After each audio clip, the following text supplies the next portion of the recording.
साथियों, बहुत लंबे समय से सुबह से गर्मी भी है और धूप भी नहीं लग रही और यो तापमान मिनट मिनट में बढ़ता जा है। आप सीरियस हो इस मामले में, आपने देख भी लिया, जान भी लिया। मेरी नजर में तो आवती बात तरीके मैंने समझ रहा था, क्योंकि भाई सलाह मशवरा कर लेना चाहिए। हमारे नेताओं को जब भी 20 दिन का टाइम दे रखा था ना, तब तड़का आते उसका धोड़ा वाला चाहिए था, उसका दूध नहीं चाहिए थे भाई। तो केक रखा अरे क्या दिमाग में उसने 20 दिन का टाइम दिया था, इसलिए जो भी हुआ ठीक हुआ, इसलिए जब भी ठीक से। तो दोस्तों, मैं एक बात कहना चाहता हूँ, आपके भाई जो स्टेट सेक्रेटरी है, इन्हें खुल क्या बात कह दी या समझ में भी आ गई होगी। आज यो फैसला झुंझुना थारे हाथ में दे दिया से, अब बजाय दवा बैठना पड़ेगा। इस बात का ध्यान रखियो, क्या लड़ाई आगे में बढ़ा दी, वीसी भाज गया, वो अपनी जवाबदेही से भाज गया। अब मैं जवाब के लायक नहीं हूँ। मैं यहाँ वीसी जो मेडिकल का प्रशासन या मेडिकल के कर्मचारी या यार है इलाज करवाने जितने भी लोग आवे हैं, मैं उनका नेतृत्व करने के लायक नहीं हूँ। मैं इस प्रशासन को नहीं चला सकता, मैं इस हरियाणा की जनता को इलाज नहीं दे सकता। ये साफ सी बात जाहिर हो गई है, क्योंकि जो आदमी अपने भाई बंधुओं से, अपने कर्मचारियों से, अपने परिवार के सदस्यों से डरता है, उनकी जवाबदेही नहीं महसूस करता, इसका मतलब यो है वो उस भ्रष्टाचार का, उस सरकार की गलत नीतियों का और भूखे प्यासे बैठे ये कर्मचारी, इनकी भूख का जिम्मेदार, इनके बालकों की पढ़ाई लिखाई का जिम्मेदारी वीसी है, कदे जो मान रहे हो, जो इस वीसी है, जो यो इसका जिम्मेदार है। अब हम यहाँ बैठा रखे, इस वीसी ने बैठा रखे हैं, या कोई बड़ी बात नहीं है। और आपके बीच में बार बार सब नेताओं ने कहा, यह बात आपने सुनी भी होगी, हम कोई नई चीज नहीं मांग रहे। जो सरकार ने माता दी थी ना, हुआ है, हमने कहा हमने तुम दे दो, हम नई चीज नहीं मांगते। उसका पाछा जो लोग छपे और चेहरे हैं, आपकी शान आ रहे वो चेहरे, आप नाम लेने इसको वह नहीं, वही भी चेहरे आपके बीच में मैं नाम ले दूं उनके। एक भाइयों मनीष ग्रोवर का जो एमएलए हारा हो रहा है, एमएलए भी बोले, समझ गए आप। दूसरा अपना पंडित जी अरविंद शर्मा, जो भाई साहब 6 पार्टियां में पार्टी बदल बदल कर चुनाव लड़का लिया। अरविंद शर्मा रोजाना नए ठिकाने लूट के ढूंढ रहे हैं। ये चीफ मिनिस्टर के कान भरा है तरीके का साधताई, और काम थारे कमाई नहीं, पूरे हरियाणा की जनता के जो कमाऊ वर्ग के लोग हैं उनके काम को न होने देते। आप हर डिपार्टमेंट में, हर क्षेत्र में चले जाओ, चाहे वो मजदूर है, किसानी है, किसान है, व्यापारी है, उसका ऊपर नए नए कानून लागू करने की तैयारी रखे रहे हैं। आप ये बताओ, ठेकेदारी प्रथा की क्या जरूरत है भाई? देश में जीएसटी ला रखा, रोड टैक्स ला रखा, आप सब देन लाग रहा। अरे भाई एमएलए, एमपी, ठेकेदार और व्यापारी भी देन लाग रहे हैं। जब हमारी गोद से रोजाना टैक्स के रूप में जनता के द्वारा सरकार को धन जाता और तनख्वाह के रूप में हमारे को दी जाती है, तो इन ठेकेदारों की कड़ा जरूरत रहेगी, फिर पहले में एमपीआ की कड़ा जरूरत रहेगी, राज और सत्ता की कहा जरूरत रहेगी। ये निकौना थारे ऊपर कानून लागू कर देंगे, तुमने पुलिस थाने में पकड़वा देंगे, जेल में गिर जाएंगे। अरे मैं जो बुझू हूँ दोस्तों, हम न तो घेर दोगे।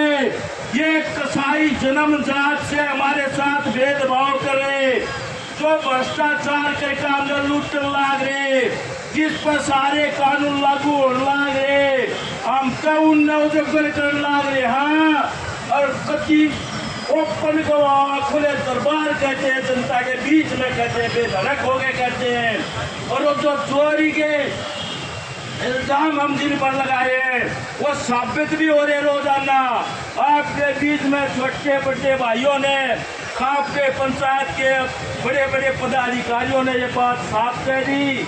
अके भाइयों, भ्रष्टाचार का मामला जब एक एक 2 लाख रुपये में 2 लाख दे आ रहे हैं, जब इन भाइयों ने जो सत्ता पे काबिज, जो आदमी लूट को नहीं छोड़ना चाहते, उस लूट के खिलाफ हम जो संघर्ष लेकर आए हैं, जो हम अपने बालक बच्चे पालने की कोशिश में अपनी भूखी पेट की जो आग है उसको बुझाने के चक्कर में जो बैठे हैं, अरे वो लोग रोजाना हमारी आग को धंधका रहे हैं।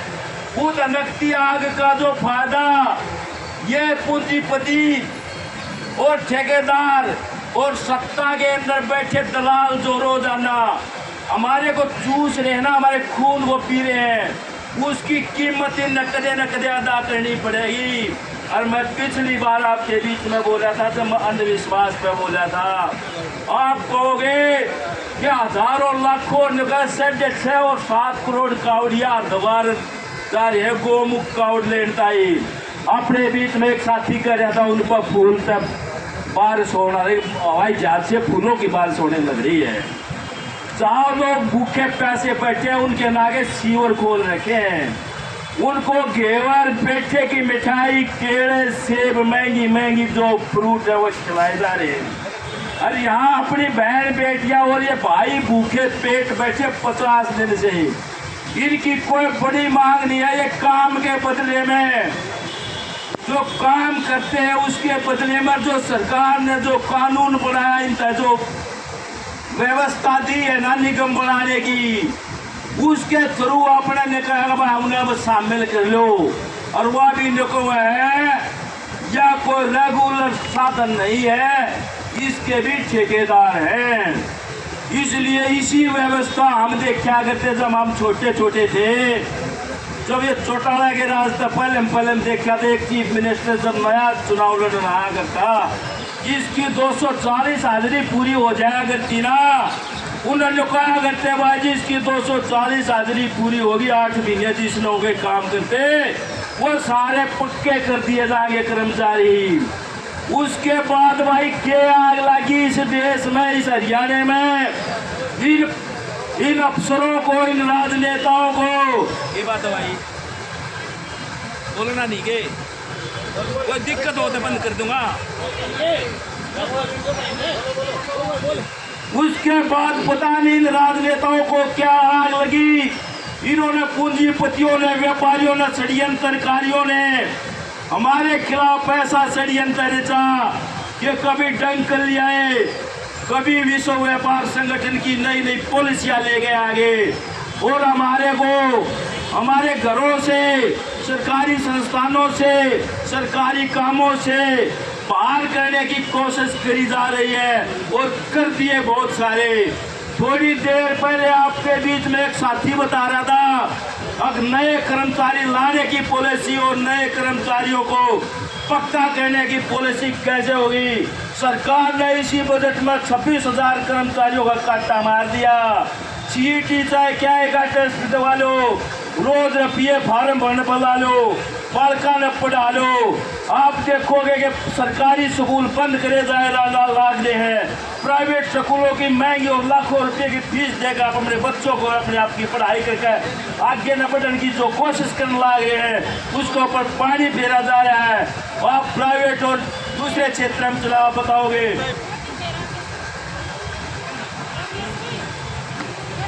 जो नए बालक लेकर काम है स्कूल मत है, कॉलेज मत, ITI में IIT जो करते हैं, वो सब के सब बच्चे ट्रेनिंग बजाओ है फैक्ट्रिया में, उद्योगों में, सरकारी संस्थानों के अंदर। ये PGI और जितने प्राइवेट डॉक्टर आगे खुल रहे, अस्पताल खुल रहे ना, जो और अपने बाहर बेटी को एएनएम करी, जो एएनएम करी, को कमा करी, को डॉक्टर का भी एमबीबीएस कर रहा है, वो फ्री में रुपये देगा ने कोचिंग कर, वो करते ट्रेनिंग रुपये देगा ने। अब जब अगला नंबर आवा है तो फिर अगले आ जाए, उनका फ्री कमाई हुआ है, इसलिए इस फ्री कमाई का प्रबंध भी होना चाहिए। पहली सरकार है ना, जब ITI करके बालक जानता, जब ट्रेनिंग था जानता, तो इस इंस्टीट्यूट में उसका स्कॉलरशिप दिया थी 8,000, 10,000, 12,000, 15,000, 30,000, वह सब बंद कर दी। जो पढ़ लिख कर GRA पर नेट क्लियर कर लिया थे, उनके 40-40, 35,000 रुपये मंथली मिला करते हैं यूनिवर्सिटिया में। वो पढ़ाई के जो जितने उनके खर्चे पूरे करने खातिर सरकार मदद करा करती, वह बंद कर दिए। छात्र हड़तालों पे बैठे हैं, उनकी कोई सुनाई नहीं करती, ये सरकार उनके सर फोड़ती है, उन पर मुकदमे बनाती है। इसी तरह से जो हालात देश में बनने जा रहे हैं, देश को मूर्ख बनाना, नपुंसक बनाना, अशिक्षित बनाना इनका खेल है। जो दोबारा से जो पुरानी ब्राह्मणवाद की नीति थी ना, अगर भाई जी का दौरे कलम कादा किताब और ज्ञान है वो पढ़ेगा, अर्जित और रुपये होंगे और ना था बाकी नहीं छेड़े जाएंगे। इसलिए ज्ञान की किताब इन दोनों जो जरिए ना, वो अपने ताई रखना चाहते हैं। और भ्रष्टाचार में ये जो धन दौलत कमा रहे हैं, आप देखते होंगे, या हिंदुस्तान में अगर कोई MBBS करवाना चाहता था तो 1.5-2 करोड़ रुपये लगे। भाई किसी के को तो बता दो, या 8-10 हज़ार रुपये की नौकरी बाबत 50-50 दिन से हम हड़ताल में बैठे हैं, तो हम अपने बच्चों को स्कूल में कैसे भेज सकते हैं। और रोज की बता दूं, मैं एक फैक्ट्री में काम करता हूँ, आजकल आपको बात बता दूँ,